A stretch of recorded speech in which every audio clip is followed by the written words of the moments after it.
자, 제가 공들여서 이제 두 번째 걸 써놨는데, 당연히 여러분은 1번이라고 기업이라고 생각을 했기 때문에 얘가 틀렸다라고 갔을 거지만, 니은이라고 생각하는 사람들이 있고요. 그래서 이 사람들도 오답 이의 제기를 했고, 심지어 모 대학 국문과 교수님이 오답 이의 제기해서 평가원에서 답변 들어갔습니다.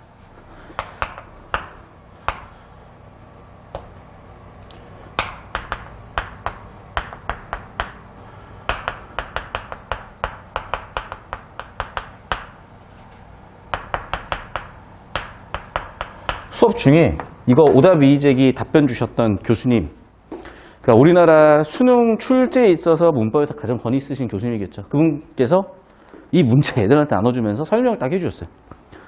이해를 하신다 그러면서.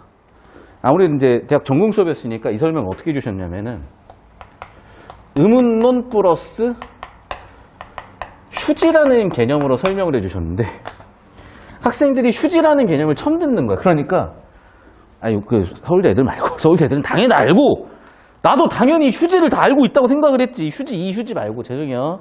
저 절대, 아재 개그 이런 거 존나 싫어요, 제발. 이런 휴지 말고, 실휴. 알겠어?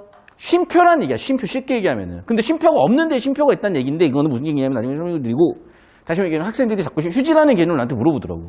이거 왜 모르지? 역시나 평가원이 최근에 나왔었죠? 보기로. 무슨 얘기냐면, 이 얘기야. 자, 지금 꽃침 같은 경우에 이렇게 이음절이잖아요. 그러면 의문론이라는 게 사실은 과학적인 근거가 있어야 돼. 그래서 요즘 음파 스펙트럼 분석을 해요. 알겠어? 그러니까 실제로 어떻게 이 의문 변동 현상이 어디서 일어나느냐. 왜냐하면 봐봐. 사실은 우리의 좋은 기관은 생물학적인 생리적인 측면이야. 그러다 보니까 실제 음파 스펙트럼을 분석을 하게 된 거예요. 알겠죠? 그래서 음파 스펙트럼을 분석을 해보니까 자, 크게 두 가지가 있는 거야. 이런 놈이 있을 수가 있고 이런 놈이 있을 수가 있고, 여러분 눈에 잘 안 보이지만 중간에 뭔가 비는 놈이 있고 중간에 비는 놈이 없는 거죠. 얘는. 무슨 얘기 알겠죠? 그러니까 무슨 얘기냐면 얘는 한 음절 다니까 좀 더 명확하게 발음이 나는 놈일 거고, 얘는 한 음절 단위가 겹쳐 있을 수도 있는 거야. 이렇게. 이해됐어? 그럼 축약이란 건 뭐겠어요? 종성과 초성이 겹쳐 있으니까 축약이 되지 않겠냐는 거야. 이해됐어? 말을 빨리 발음하다 보면은 먹히는 것처럼 다른 발음이 먹히니까 부딪히는 애들끼리 종성, 초성이 부딪히면서 추해야 될 걸 아느냐. 근데 이게 뭐 대단한 게 아니라 그냥 내가 의문론, 이 음파 스펙트럼 하나 그린 것만 뭐 다른 얘기지. 뭐 이거 다 진짜 중학교 수준이야. 나머지는 다. 이 노란색 빼고는. 이 노란색 음파 스펙트럼 빼고는. 이해됐어요? 자, 반면에 얘가 이렇게 발음 나는 경우는 어떤 경우겠어? 뭔가 좀 이렇게 분리되겠죠, 이제. 발음 자체가 명확할 것이고. 이해됐어? 이 정도면 내가 힌트 충분히 준 것 같거든? 그럼 질문. 왜 정답은 5번으로 가야 되고 꼬치는 얘는 안 되고 얘는 되냐? 왜 그래서 1번이 정답이 될 수가 없느냐? 생각해 봅시다. 4페이지에 여러분이 풀었어. 봐봐. 야, 꼬치는 이렇게까지 분석할 수 있지 않아요? 이 틀렸냐 이게? 맞잖아. 지읒 먼저 디귿으로 바꾸고, 그래서 꽃 흰에서 디귿 티읒 해가지고 티읒 꽃틴, 그러니까 꽃틴이 됐고, 근데 구개음화 돼가지고 꽃친. 이렇게 분석은 왜 안 되냐고. 1번, 5번 정답 왜 안 되냐고, 그러면. 뭔 말인지 알죠? 가가 평파이름 하니까 얘도 지금 평파이름하 가가 쓰였다. 1번도 정답이다. 이렇게 얘기할 수 있다고. 그러니까 복수정답이 돼버리는 거야. 이렇게 생각을 해버리면 1번, 5번으로. 더군다나 좀 경솔하게 1번 찍어버리고 넘어갈 수도 있었겠죠. 그러니까 이런 게 5번 찍었다고 맞았어 하고 넘어가면 안 되는 문제라니까. 그렇게 안일하게 공부하니까 국어라는 과목이 안정적으로 100분위 100을 수렴하지 않고 계속 널뛰는 거예요. 그러면 도대체 얘는 외워야 되는 거냐? 외울 필요가 전혀 없고요. 당연한 거고, 이미 기출에서 수도 없이 이거를 개념적으로나 사고 흐름에서나 방식적으로나 세팅을 다 해줬다고. 수수께끼야. 힌트는 이미 줬어. 17페이지. 아까 17페이지 풀라고 했죠? 기억납니까? 자, 그래서 자, 아까 여기 4페이지에 1번 선지 현관펜으로 빼서 오답 이의제기 쓰시고 17페이지 연결이라고 써주세요. 다시 한번 얘기하자면 지금 4페이지가 오답 이의제기가 들어갔는데 이거는 17학년도고요. 이미 이걸 17페이지에서 14학년도에 이미 설명을 해준 거야, 사실은. 알겠어? 그 17페이지 풀라고 한 거고. 알겠니? 근데 17페이지가 와, 이것도 참 나 진짜 평가하는 보면 볼 때마다 야, 난 진짜 존경하지 않을 수가 없어. 내가 학원계에서 제일 존경하는 선생님, 일단 삽자 선생님이 계시고, 근데 이제 거의 그 급, 뭐, 비교는 하긴 좀 그래, 비교는 일단 하지 말고, 어쨌든. 평가 교수님 정말 대단한 거야. 문제 볼 때마다. 자, 봐. 지금 얘는 오답 이의제기 이미 이전에 너희들한테 일관되게 가르쳐 온 거라니까요. 그리고 내가 얘를 이렇게 엮는 이유가 뭐냐면, 저기 나와 있는 킬링 파트 세 번째 포인트야. 이게 진짜 존나 치명적인 게 이래서 애들이 다 틀리고 시간이 존나 걸려요. 그러니까 무슨 얘기냐면 일반인이 생각하는 개념이 있어. 그러니까 표면적으로 뭔가 보이는 거야. 그런데 이걸로 하면 당연히 안 돼요. 그래서 시간도 그렇고 정답들도 그렇고 다 작살나. 그런데 평가원이 생각하는 어떤 생각이 있었을 거야. 마인드셋이 있었을 거야. 얘를 잡잖아요. 존나 깔끔해요. 근데 이게 트레이닝이 안 될 수밖에 없지. 이걸 배운 적이 없으니까. 얘로 와버리면 상당히 쉬워지더라는 거야. 그래서 17페이지 폈습니까? 현관펜 드세요. 문제 풀어나가는데 가장 핵심적인 개념이 두 개가 있어. 거기다 현관펜 밑줄 치면 되거든. 자신이 없으면 샤프로 밑줄 쳐봐. 27페이지 문제를 푸는데 제일 중요한 개념이 두 개예요. 그 개념 없으면 문제 못 풀어. 근데 너희는 어떻게 문제를 푸냐면 다 그랬다는 게 아니라 어떤 애들 이렇게 풀어요. 무릎이야 무릎이야? 뭐지? 무릎이야 무릎이야. 내가 평소에 무릎이야라고 하나? 무릎이야 같은데? 무릎 아래 무릎 아래. 무릎 아래 무릎 아래. 무릎 아래라고는 안 하는 것 같은데? 뭐 이러고 있었던 거야. 그걸 외우는 걸 왜 내요? 그리고 발음 좀 틀리면 그 사람 뭐 의미 전달이 안 됩니까? 사람이 말하다 보면 마실 수도 있을 수 있는 거지. 그걸 왜 외우냐고 도대체. 외워서 어디다 써먹을 건데. 그거 얘기했죠? 바뀐다니까. 심지어 한글 맞춤법을 깐다고요. 왜? 12페이지 봐봐. 2019 수능이 지문이야. 마지막 단락 밑에서 하나, 둘, 셋, 넷, 다섯, 여섯 번째 줄 봐. 한글 맞춤법에서는 이렇게 적도록 했는데 밑에서 네 번째 줄. 그러나 씨발 거 너희 똑바로 모르고 한 거야. 알겠어? 한글 맞춤법을 깐다고요. 평가원에서는. 아까 다까진 않겠지. 그러니까 무슨 얘기냐면 이제는 새로운 문법 체계가 돼야 되는 시점이 온 건 게 40년 전에 만든 거, 30년 전에 만든 걸 지금까지 어떻게 똑같이 쓰겠어. 학문이 얼마나 발달했을 텐데. 근데 그 시절 얘기하고 있잖아, 아직도. 정확한 언어 사용. 답답해, 정말. 자, 다시 봐, 여기. 자, 보세요. 다시 한번 얘기하지만, 보통 사람들이 생각하는 개념, 즉, 표면적으로 보이는 개념과, 자, 실제 문제풀이에 쓰이는 개념이 차이가 생기면 여기서 다 틀려요.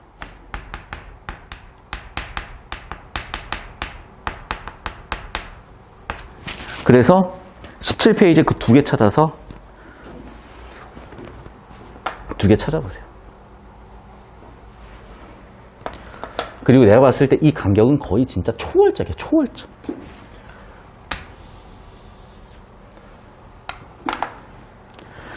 현관펜 넣으시고 17페이지 답변의 첫 줄 기억 위에 형식 형태소 밑줄 니은 위에 실질 형태소 밑줄 이 문제는 발음 문제가 아니라 뭘 묻는 문제다? 형식 형태에서 실질 형태에서 묻는 문제다. 자, 무슨 얘기인지 문제 설명을 해드릴게요. 지금 기억은 뭐라 그랬냐면 음가대로 그냥 옮겼다. 여는 법칙에 대한 얘기고요. 자, 그 다음에 니은은 절음 법칙에 대한 얘기예요. 그런데 여러분이 제대로 공부하는 학생들이 여는 법칙이라는 게 당연히 이렇게 알고 있겠지. 음은 변동이 아니야. 근데 왜 음 변동이 아닌지 알아야 되는 거예요. 왜 음 변동이 아니냐면 봐봐. 자, 뭐 초성, 중성, 종성을 제가 이렇게 표현해 볼게요. 그리고 뒤에 있는 음절도 초성, 중성, 종성을 이렇게 표현해 볼게요. 그런데 자, 초성의 이응은 음가가 없는 거야. 알겠어? 그러면 이 종성이 여기로 그냥 건너갔단 말이에요. 이게 연음이거든? 그럼 변화가 있어, 없어? 없어. 알겠어요?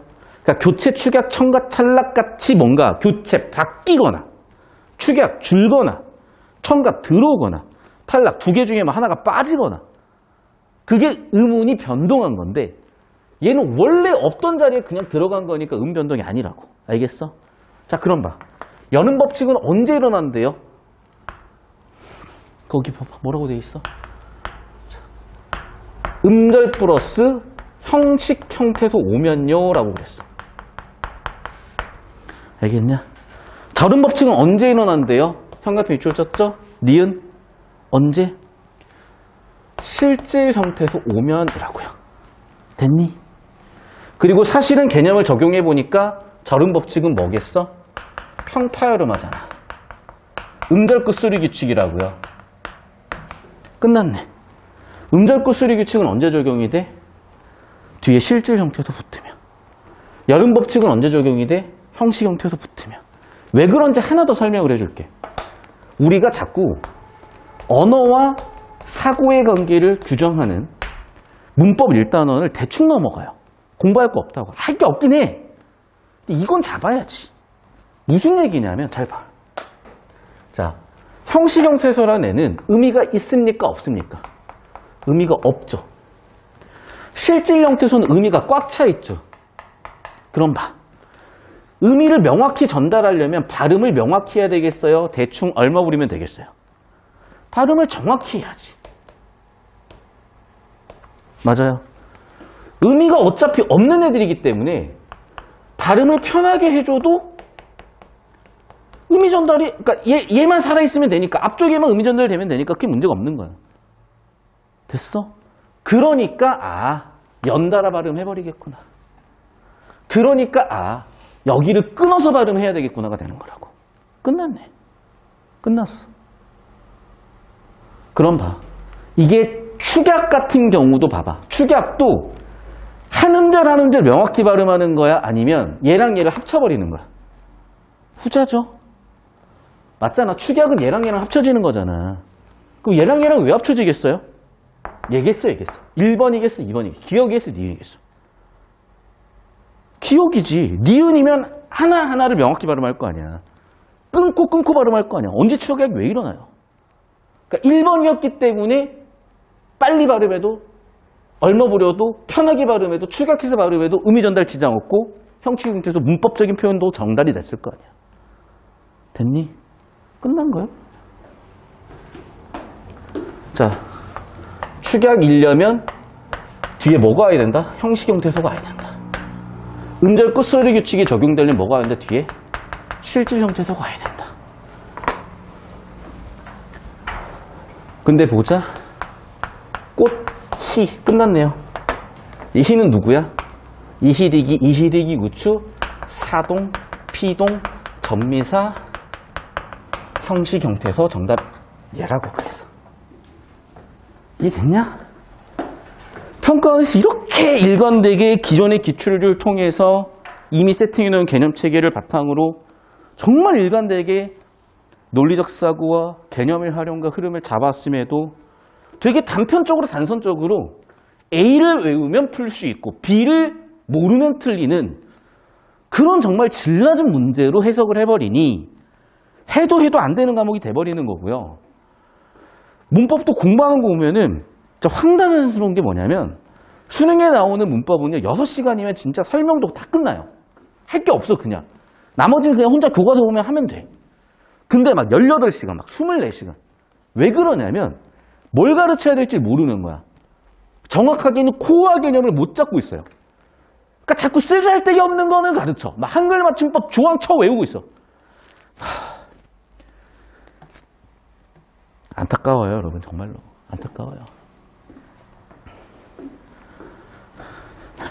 요즘 이제 막 삽조 선생님이 이슈가 되고 막 불법 댓글 이제 구속된 게 이슈가 되면서 저한테 전화가 와요, 기자분들이.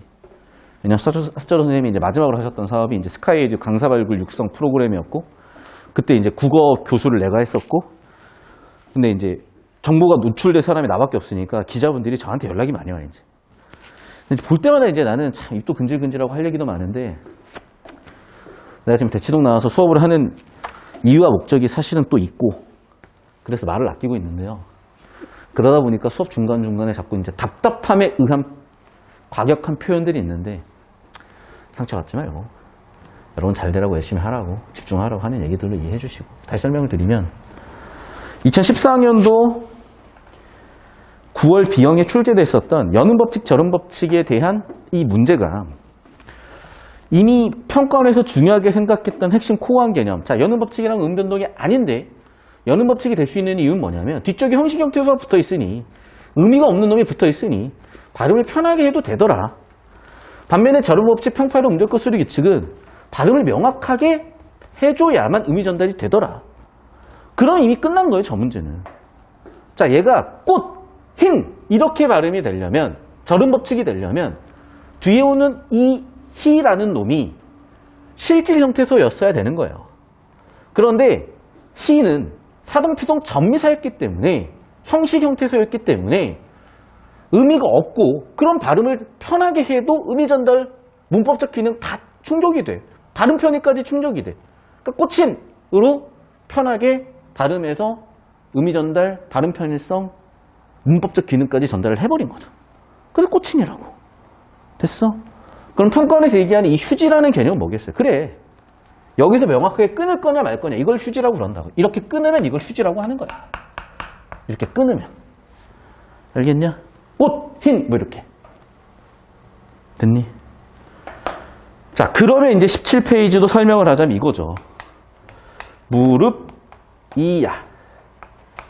이야는 어디서 왔을까? 이다에서 왔겠네요. 일단 내가 형사라고 했지만은 시험 범위는 서술격 조사다. 얘는 뭐라고요? 서술격 조사기 때문에 뭐예요? 형식 형태소죠. 기억 오케이. 무릎 아래 위아래 실질적인 의미를 가지고 있는 단어죠. 따라서 얘는 실질 형태소니까 니은 정답 1번 끝이라고요. 근데 이걸 발음을 했어봐. 답이 나와? 근데 실질 형태소, 형식 형태소 개념을 봤어봐. 바로 나오죠? 이 얘기인 거야. 내가 아까 얘기했죠, 그러니까. 너희들은 이거를 한글 맞춤법 문제로 봐버리거나 어문 규범으로 봐버리는 거예요. 그러니까 모르지. 그런데 뭐라고? 형식 형태소냐, 실질 형태소냐? 구분하는 문제면은 그냥 답 1번 바로 끝인 거예요. 진짜 20초 만에 답 나오는 문제를 무릎이야, 무릎이야 하고 있고 선역이나 선역이나 선역해서 뭐 이러고 있다니까. 겉으로 겉으로 뭐 하냐고 진짜. 알겠어요?